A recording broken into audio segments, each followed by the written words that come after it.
Today I'm going to share with you guys 7 crucial lessons and problems that I discovered when I was a creator. I've been a creator for the past 12 years. I've made around 5,000 YouTube videos for nearly 40 million subscribers. And when you do something for a very long time, you run into a lot of roadblocks, a lot of dead ends, a lot of huge problems, and you discover a lot of things. So that's what I want to share with you guys today. These are some of the ones that have impacted me the most and that I've learned the most from. This is actually a lot of things that I discovered probably within the last 4 to 5 years. So I would say from like 2019 to 2024. I will also mention that all of these issues are kind of all over the place. They're not in one specific area like video ideas or editing. They're kind of all over the place. But the first one is a planning problem. I have a document here. I have all my issues. And the first one is my videos are boring. This was a big problem I had in 2021. A lot of my videos really didn't have a strong purpose. They had a purpose, but not one that was interesting for the viewers. I learned that I needed to figure out how to be unique. And I also figured out that some of my video ideas were just a little too simple.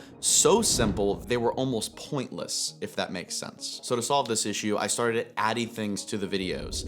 Maybe it's a reward or a punishment or a bonus or something that just happens in the video. One of the major things that I learned from this issue on how to plan better videos with better purposes is that these videos with better purposes didn't necessarily get more views. Like, it didn't just instantly make my videos go more viral, but what it did do is increase the viewers' curiosity into the video.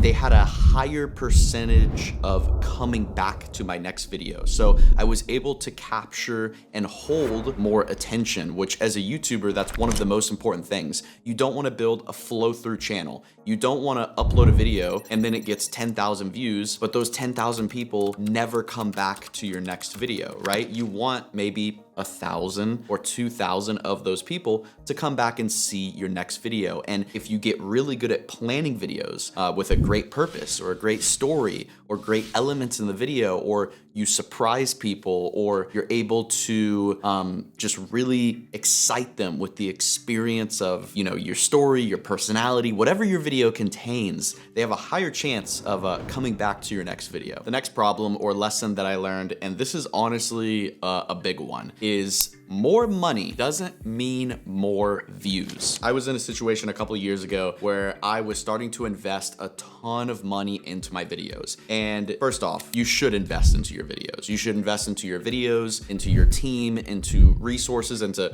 better camera equipment. You should always be investing because as creators, this is our business. But I had my head wrapped around the idea that if I put more money into a video idea or a video in general, it should get more views, right? And that's not the case at all, because some of our most simple videos ended up performing the best. So the biggest thing I learned here is it's never about a big video idea. It's about a great video idea. There's a difference, because I was focusing on making my videos bigger and bigger and bigger, but the ideas were not necessarily greater just because the videos were bigger. For example, if you look at some of our most viewed videos on our channel that have 90 million, 80 million, 70 million views, they were actually some of our cheapest videos to produce. My #1 most viewed video is 100 layers of cardboard. And we spent a couple $1,000s getting all this cardboard. I think it was maybe like 2 or 3 grand. We also had to build like a frame around it. And then we got a bunch of tools to cut through it. And that was it. Video has 90 million views. However, it was a great idea. It wasn't a big idea. It wasn't super expensive. The next thing I learned, and this is honestly something I learned like a long time ago, back in probably 2014, but I have to constantly just remind myself this, and this is what I wrote down. If the video does good, milk it. That's what I wrote. Realize what videos do good and do them as much as you can. And I did this when I first started my Minecraft channel. I would upload top 5 and top 20, top 10 Minecraft videos. And after uploading a ton of those, it was actually my first viral video. After 570 uploads, my first video to hit 1 million views was top 20 Minecraft mods. And then after that, I continued to just milk those videos. I uploaded about 2 200 more top 10 and top 5 Minecraft videos. But sometimes you learn these lessons and you just forget about them.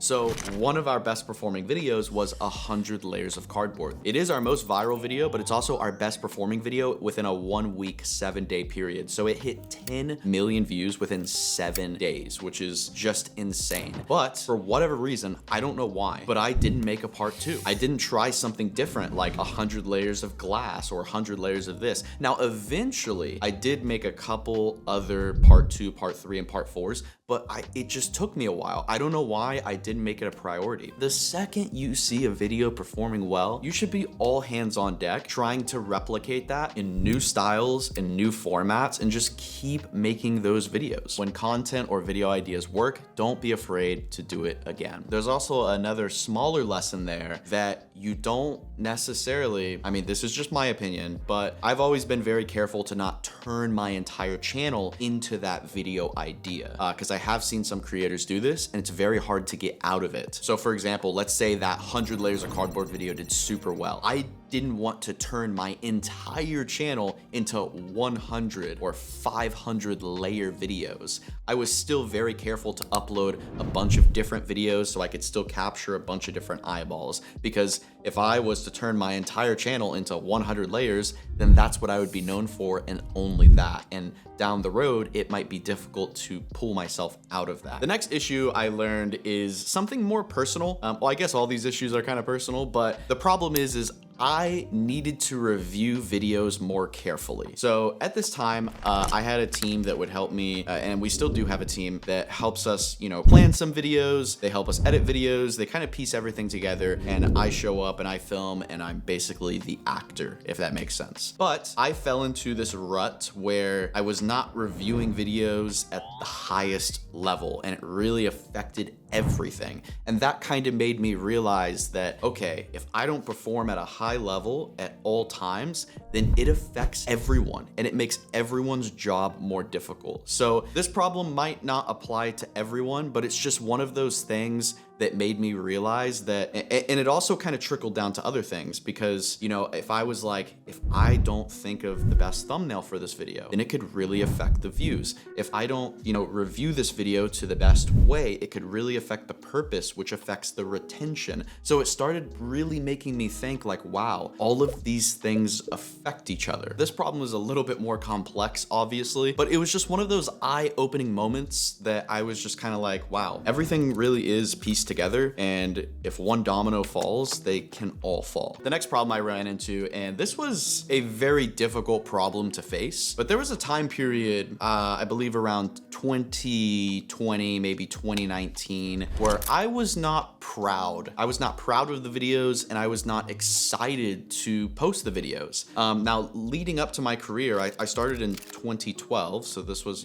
years down the line, but before then, every single video I posted, I was so proud of it. I was like, man, this video is so good. It's so funny. I can't wait for people to see it. And then eventually I got into this slump of just posting videos that I wasn't proud of. It didn't really feel like burnout because I was still motivated to make videos and I love making videos, but I just wasn't proud of them. It was a very difficult problem to dissect. And I think the reason that I wasn't proud of the videos is because I just kind of wasn't passionate about the ideas that we were creating. So that's when I started to lay out a plan, started to really change up my videos, change up my content. I started to do more ideas that I really wanted to do. For example, like the tornado chasing video, that was one that I really wanted to do. And I started making videos that I was proud of. I started making videos where when we had the final video, before we posted it, I would sometimes watch the video 3 to 4 times. Not to review it, but just because I was so excited and the video was so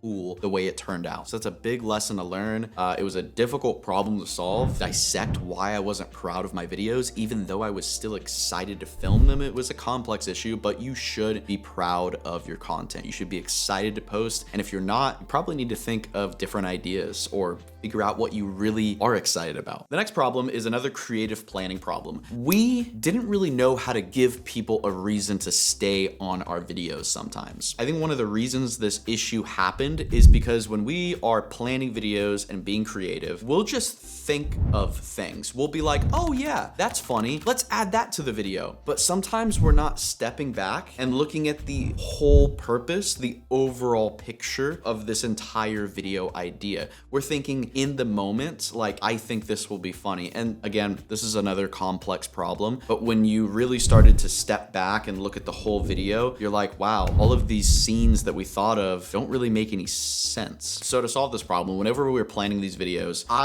every scene of the video has to give the viewer a reason to stay on the video. Let's say we're filming a scary haunted video. If we have a certain scene that's very scary and very haunted, or something is building, we will also think, what is the reason that people are going to stay because of this scene? What is it leading to? What was before it? How does it all piece together? Again, this is a complex problem, but it was a very big problem in our creative and planning process that we had to try and figure out. But the main thing that helped us solve this issue is, what is the reason that this scene is gonna help a viewer stay on the video? And if we can answer that question, then the scene is gonna stay in the video. The next huge problem that I ran into was thumbnails and titles, and honestly overall just video ideas. Now this was actually a problem I would say back in 2016 when I started my vlog channel, and it was basically I would just make videos and I would think of the thumbnail and title after I filmed the video sometimes. And that was a huge issue because after I filmed the video,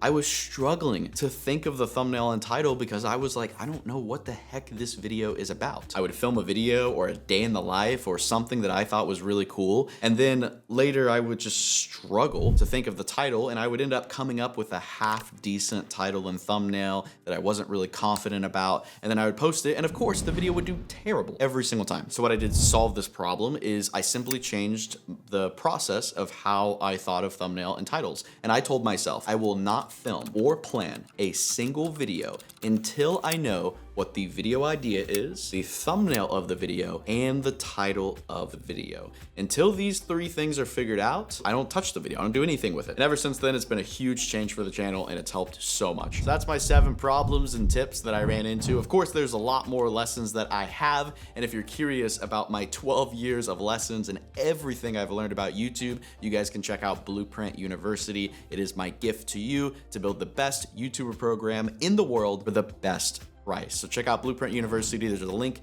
in the top of the description, and definitely be sure to subscribe because we post videos like this every week.